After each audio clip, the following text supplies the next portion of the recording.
Hello ખેડૂત મિત્રો, જોઈ રહ્યા છો આ આંબા 10 વર્ષ જૂના છે.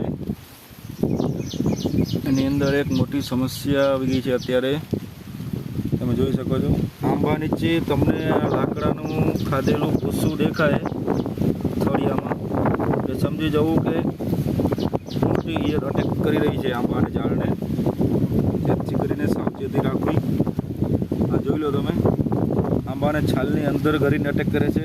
છાલ ખોલીને જોયું તો અંદરથી આવડી મોટી ઈયળ દેખાણી. આંબાને સાવ ખોખલો કરી નાખ્યો છે. આ જોઈ લો, આ મૂળિયું કાઢ્યું એટલે છાલ ચોલી એમાંથી ઈયળ નીકળી. એમાં એક બે ઈયળ દેખાય છે. જેથી કરીને ખેડૂત મિત્રો ધ્યાન દેજો આવી સિઝનમાં.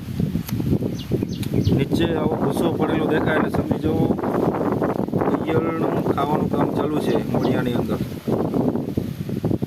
આંબાના થડ ચેક કરજો, તમારા જૂના આંબા હોય એમાં આવા લાકડાનો ભૂસો દેખાય છે તમને ઈયળનું ખાધેલું, સમજી જાઓ કે ઈયળનો અટેક આવી ગયો છે થડમાં. આંબો સાવ સુકાઈ જશે. આ પ્રકારની ઈયળ છે મોટી, એક આંગળી જેટલી લાંબી છે.